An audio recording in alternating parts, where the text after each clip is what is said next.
अभी कल ही बॉलीवुड अभिनेता इरफान खान बॉलीवुड को अलविदा करते हुए इस दुनिया से काफ़ी दूर चले जा चुके हैं। लेकिन वही जब आज सुबह होती है तो दोबारा से एक और बॉलीवुड की महानायक की निधन की खबर सामने आती है। जी हाँ, अभिनेता ऋषि कपूर 67 साल की उम्र में आज स्वर्ग सिधार गए हैं। गुरुवार सुबह मुंबई के एच.एन. रिलायंस फाउंडेशन हॉस्पिटल में उनका निधन हुआ। मशहूर बॉलीवुड एक्टर अमिताभ बच्चन ने ट्वीट कर यह जानकारी दी कि ऋषि पिछले साल सितंबर में अमेरिका से भारत लौटे थे। वहां करीब 1 साल तक उनका कैंसर ट्रीटमेंट चला। जानकारी के मुताबिक ऋषि कपूर को चेस्ट इन्फेक्शन, सांस लेने में दिक्कत और हल्का बुखार है। उनका कोविड-19 टेस्ट भी कराया गया। 2 स्पेशलिस्ट डॉक्टर उनका इलाज कर रहे थे। वहीं आज अपने बेटे रणबीर कपूर, पत्नी नीतू और परिवार को छोड़कर वे काफ़ी दूर जा चुके हैं। बॉलीवुड में काफ़ी दुख का माहौल है और उनके खास तौर पर जो अभिनेता ऋषि कपूर के फैंस हैं वो इस खबर को सुनने के बाद बेहद मायूस हैं। बॉलीवुड के 2 सुपरस्टार यानी कि कल इरफान खान की निधन की खबर आई थी और आज मशहूर अभिनेता ऋषि कपूर के निधन की खबर ने सबको हैरान कर दिया है। और चलिए बात करेंगे यूपी के बरेली जिले की, जहां आए जुड़िए छाता मुहिम से सभी नागरिकों से अनुरोध किया जा रहा है, जब वे घर से निकले तो छाता लेकर निकले, जिससे सामाजिक दूरी का पालन भी होगा और आम जनता का बचाव भी होगा और इस संदेश को आगे और अधिक लोगों तक पहुंचा जाए, ऐसी मुहिम जारी की है बरेली बिथरी विधानसभा से विधायक राजेश कुमार मिश्रा उर्फ पप्पू भरतोल ने। जी हाँ, उन्होंने कहा कि मैं लोगों को आसानी से सोशल डिस्टेंसिंग का पालन करने के लिए एक सराहनीय पहल शुरू कर रहा हूँ। कोरोना से निपटने के लेवल पर लोगों को यह आसानी से समझ में आएगा कि आखिर सोशल डिस्टेंसिंग का पालन कैसे किया जाए और सोशल डिस्टेंसिंग का पालन करवाने के लिए ही विधायक पप्पू भरतोल ने छाता मुहिम की शुरुआत की है। इस मुहिम में ग्रामीण क्षेत्रों में जाकर शहरी क्षेत्रों के लोगों को भी समझाया जा रहा है। सराहनीय पहल है ये। विधायक पप्पू भरतोल की इस मुहिम को युवा अपना रहे हैं और ज़्यादा से ज़्यादा लोगों को जागरूक कर रहे हैं कि वे इस संकट की घड़ी में सोशल डिस्टेंसिंग का पालन कैसे कर पाए।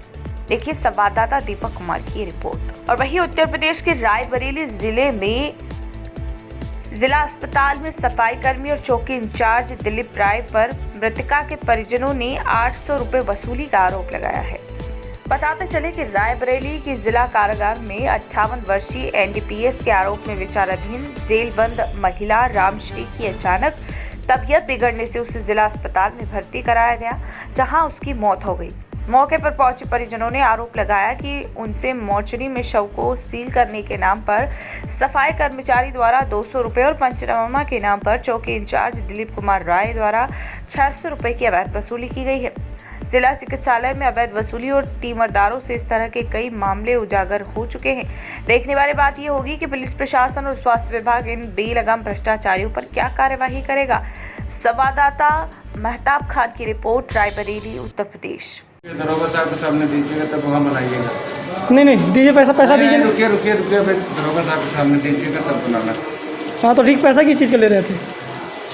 नाम है आपका? अनिल कुमार। अच्छा, क्या हुआ है? अम्मा जेल में बंद थी और यहाँ पे जिला अस्पताल में आई थी, उनको एडमिट किया। यहाँ पे आए ख़त्म हो गई, हम लोग को बाद में पता चला। तो यहाँ पे बॉडी सील करने का जो सील करते हैं, यहाँ पे उन्होंने 200 रुपये लिया और चौकी इंचार्ज ने दिलीप कुमार राय ने 600 रुपये लिया। तो क्या है सबूत आपके पास? वीडियो है मेरे पास। पैसा लेते हुए वीडियो बनाया आपने? हाँ। अच्छा। खाली दिलीप कुमार राय का वीडियो नहीं बन पाया बस। अच्छा। और दूसरा जो लिया था उसका वीडियो है मेरे पास। अच्छा, तो ये पैसा आपसे कहाँ लिया गया? चौकी इंचार्ज अंदर साइड। क्या कहा आपसे? 600 रुपये मांगा है बॉडी सील करने का। और चलिए वहीं बात करेंगे एक बड़ी खबर जो कि बरेली से है। श्री राम मूर्ति मेडिकल कॉलेज के डॉक्टरों का पूल टेस्ट आया कोरोना पॉजिटिव। श्री राम मूर्ति स्मारक मेडिकल कॉलेज में 3 डॉक्टर और 3 नर्स का यह पूल चेकिंग में पॉजिटिव रिपोर्ट सामने आई है। स्वास्थ्य विभाग ने 15 पूल बनाकर किया था चेकिंग। लालकुआ की एक महिला मरीज का इलाज किया गया था। महिला को ऋषिकेश के एम्स में भेजा गया है इलाज के लिए। वहीं ऋषिकेश में महिला पाई गई थी कोरोना से पॉजिटिव और मेडिकल कॉलेज के तीनों डॉक्टर और तीनों नर्स का अब अलग अलग सैंपल लिया जाएगा। आपको बता दें कि कोरोना पॉजिटिव मृतक वजीर का साड़ू और मां की प्राइमरी रिपोर्ट भी कोरोना पॉजिटिव आई है। एक साथ बड़े कोरोना के मामलों से स्वास्थ्य विभाग में हड़कंप मचा हुआ है। एससीएमओ डॉक्टर रंजन गौतम नोडल अधिकारी ने प्रेस कॉन्फ्रेंस जारी कर यह जानकारी दी है। देखिए संवाददाता दीपक कुमार की यह रिपोर्ट। डॉक्टर साहब एक सवाल ये है कि जो आज पूल टेस्ट हुआ था, कितने डॉक्टर या नर्स पॉजिटिव होने की जो बात है उस पर क्या कहना चाहते हैं? देखिए, मैं स्पष्ट करना चाहूँगा कि एक पेशेंट जो उत्तरांचल की रहने वाली हैं, वो यहाँ राममूर्ति मेडिकल कॉलेज में पिछले काफ़ी दिनों से आईसीयू में एडमिट थी। वो जो रेफ़र की गई जब 2 दिन पहले, तो कल ऋषिकेश एम्स से उनके कोरोना पॉजिटिव होने की पुष्टि हुई। उसका संज्ञान लेते हुए आईसीयू में जो डॉक्टर्स और स्टाफ नर्स की टीम कार्यरत थी पेशेंट की सेवा में, उनके चूँकि बहुत बड़ा नंबर था तो उनका पूल सैम्पलिंग सिस्टम किया गया। उसमें 15 पूल बनाया गया और एक पूल में लगभग 6 लोग थे। वो आज सैंपल के लिए भेजे गए।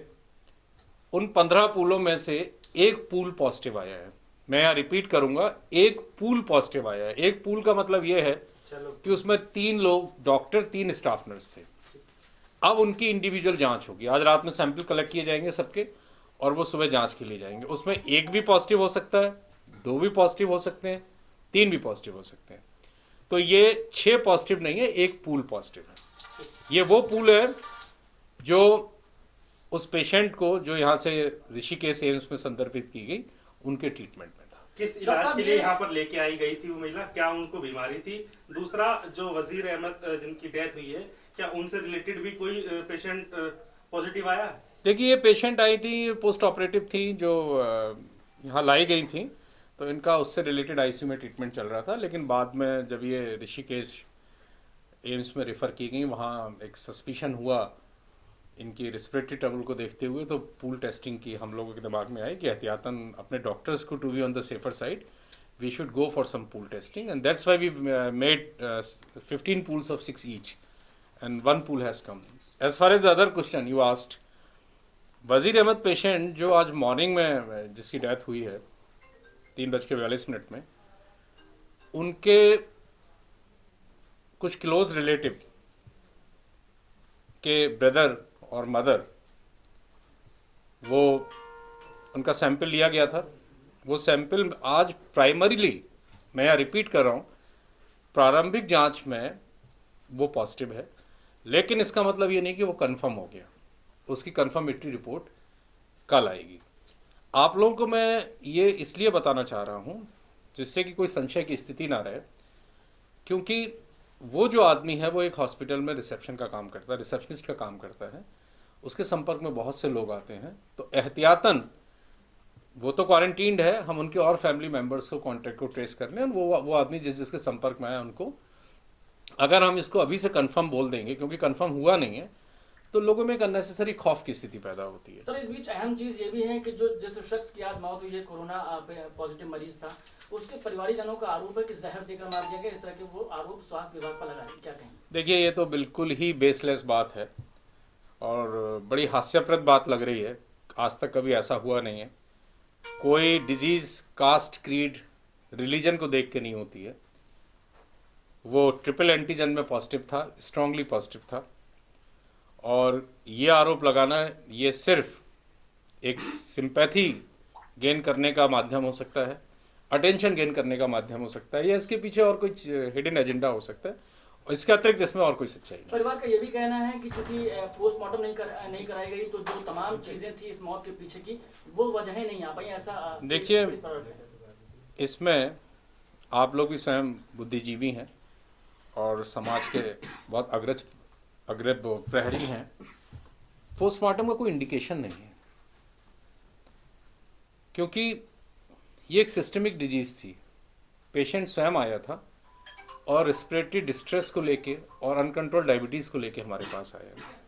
तो ये सब आरोप लगाना बेबुनियाद है। मैं समझता हूँ कि आप लोगों को इसमें प्रशासन का, स्वास्थ्य विभाग का एफर्ट भी नज़र आ रहा है, कितनी शिद्दत के साथ सारे लोग लगे हुए हैं ये भी आपको दिख रहा है, और जो चीज़ें हैं, जो मेहनत है वो छिपती नहीं है, दिखती है।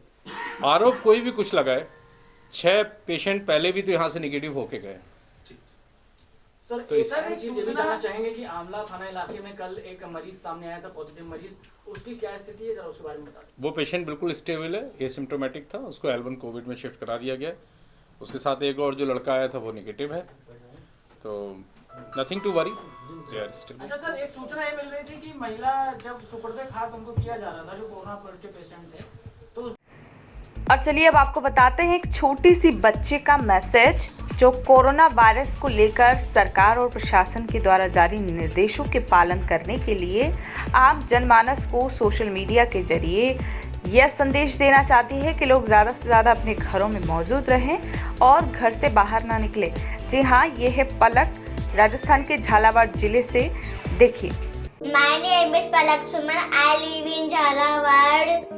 मेरे प्यारे देशवासियों, बहन भाइयों, मोदी जी ने ये कहा है घर में रहिए, सुरक्षित रहिए, हाय हेलो करे वक्त हाथ ना मिलाए, सिर्फ नमस्ते करिए। घर में किसी को भी कोरोना हो तो उससे दूर रहिए। कहीं भी बाहर जाए तो मुंह पे मास्क लगा के जाइए। बार बार अपने हाथ सैनिटाइजर डेटॉल से साफ करें। धन्यवाद।